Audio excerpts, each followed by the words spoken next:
¿Cómo funciona nuestra mente? ¿Es la emoción o la razón lo que prioritariamente mueve nuestra conducta? Para empezar a responder esta cuestión, seguiremos la pista de la idea de Ortega, según la cual la mente es un derivado de la atención. Así lo viene a decir él, Ortega. La atención es el instrumento supremo de la personalidad. Es el aparato que regula nuestra vida mental. De modo que entre el caos de infinitos estímulos posibles que nos oferta la realidad, nuestra atención selecciona unos y arrincona otros, que quedan al fondo. Esos elementos atendidos forman globalidades. Percibimos antes el árbol que las ramas o las hojas. Y reiterados esos elementos nos sirven para formar conceptos y con ellos estructurar la realidad. Dice Ortega al respecto de ese proceso de selección que hace nuestra atención.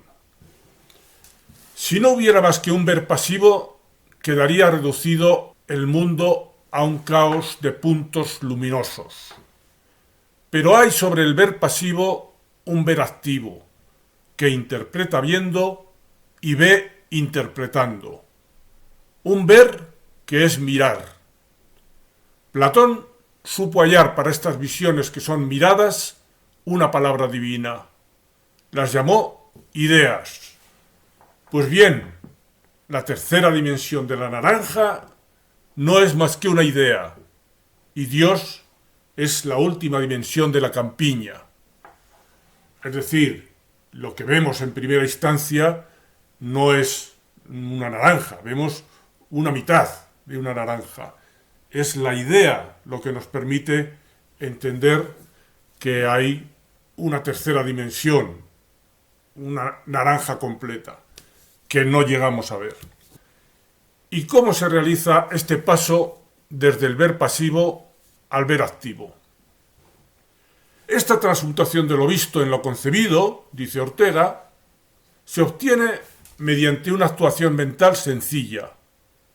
En lo visto, y más en general en lo intuido, nuestra atención fija uno o varios elementos, es decir, se fija en cada uno de ellos.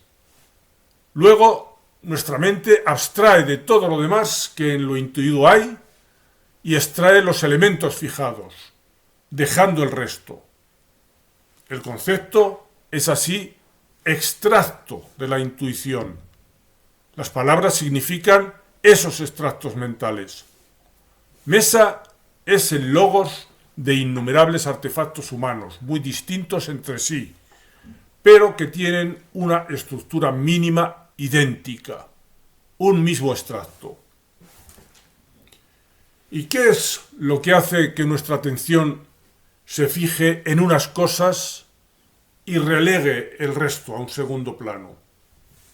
¿Por qué seleccionamos las partes de la realidad que habrán de conformar la figura, lo que atendemos, y el resto lo dejamos reducido a servir de fondo? Nuestra atención está subordinada a un sistema de preferencias, que es lo que nos hace centrarnos en unas cosas y desatender otras. De este modo, podemos concluir que nuestra cosmovisión, nuestra manera de entender el mundo, se decide antes en el ámbito emocional, del cual brotan precisamente esas preferencias, que en el racional. Las ideas que construimos a posteriori con aquello que nuestras emociones y preferencias nos permiten ver. Ortega lo dice así: aun en una operación de conocimiento tan elemental como el ver, que por fuerza ha de ser muy semejante en todos los hombres, vamos dirigidos por un sistema previo de intereses, de aficiones que nos hace atender a unas cosas y desatender a otras. Y dice también, el mecanismo de la atención dirige la mirada desde dentro del sujeto y vierte sobre las cosas una perspectiva, un moderado y jerarquía, oriundos de su fondo personal. No se atiende a lo que se ve, sino al contrario, se ve bien solo aquello a que se atiende. La atención es un a priori psicológico que actúa en virtud de preferencias efectivas, es decir, de intereses. El estilo de vida de cada individuo y de cada época, o como Ortega dice, el sistema de preferencias y de posposiciones, se refleja en lo que su atención selecciona de entre todo lo que oferta la realidad. Como un inmenso panorama se halla el universo todo, patente siempre ante nosotros. Pero en cada hora, solo una porción de él existe para nosotros.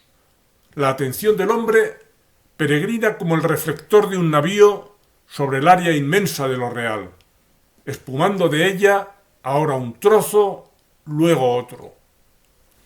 Esa peregrinación del atender constituye la historia humana. Cada época es un régimen atencional determinado, un sistema de preferencias y de posposiciones, de clarividencias y de cegueras. De modo que si dibujamos el perfil de su atención, habremos definido la época.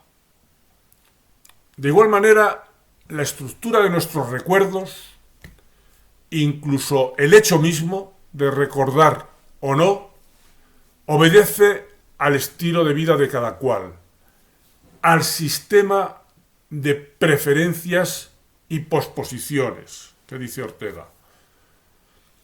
Especialmente el primer recuerdo es escogido como manera de iniciar la narración de cómo entendemos que va siendo nuestra vida. El primer recuerdo de todos los que guarda nuestra memoria. Para corroborar esto, echaremos mano del psicólogo al que probablemente Ortega prestó más atención, Alfred Adler, que decía que en cada individuo la selección de su primer recuerdo, poco importa que en realidad sea o no el más lejano, tuvo que estar guiada por algún interés determinado. La actividad de su memoria, guiada por el estilo de vida, destaca un acontecimiento cuyo vigor revela claramente la peculiar manera de ser del individuo. Y en esto podemos decir que Freud y Adler estaban más o menos de acuerdo. No estaban de acuerdo en muchas otras cosas, pero en esto parece que sí, porque decía este último, Sigmund Freud, recordar es la mejor manera de olvidar.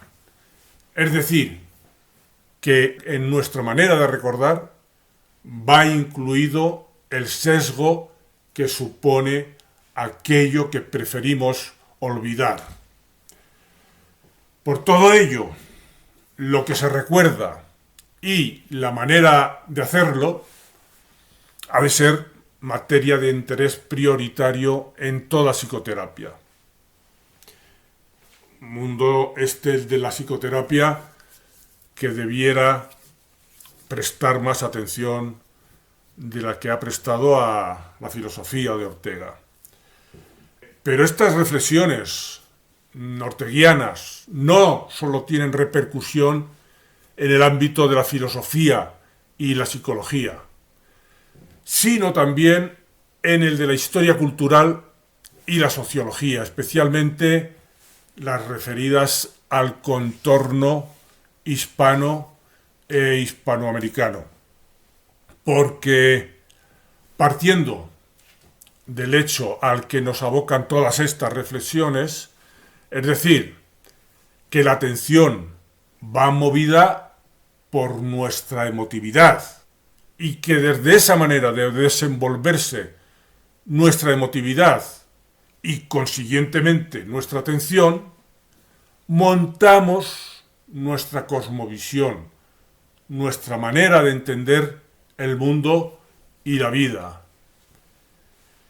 Y es posible, partiendo de esta idea, es posible entonces observar que una masa crítica de españoles e hispanoamericanos ha escogido como cosmovisión alguna de las ideologías del resentimiento y recoge de la realidad solo los aspectos que correlacionan con esa emoción básica del resentimiento y que son los aspectos que conducen al enfrentamiento. Dice Ortega a este respecto, en una de las citas más impactantes de toda su obra: yo sospecho que merced a causas desconocidas, la morada íntima de los españoles fue tomada tiempo hace por el odio, que permanece allí, artillado, moviendo guerra al mundo. Ahora bien, el odio es un afecto que conduce a la aniquilación de los valores. Cuando odiamos algo, ponemos entre ello y nuestra intimidad un fiero resorte de acero que impide la fusión, siquiera transitoria, de la cosa con nuestro espíritu. Solo existe para nosotros aquel punto de ella donde nuestro resorte de odio se fija. Todo lo demás o nos es desconocido o lo vamos olvidando, haciéndolo ajeno a nosotros. Cada instante va siendo el objeto menos, va consumiéndose, perdiendo valor. De esta suerte se ha convertido para el español el universo en una cosa rígida, seca, sórdida y desierta, y cruzan nuestras almas por la vida haciéndole una agria mueca, suspicaces y fugitivas como largos canes hambrientos. La pregunta inevitable que surge de esta tremenda constatación de Ortega habría de ser cómo se puede contrarrestar ese odio, ese rencor que lastra nuestra manera de ser y de comportarnos colectivamente, porque empuja hacia las ideologías del resentimiento y hacia las prácticas políticas y sociales en las que ese resentimiento encuentra cauce.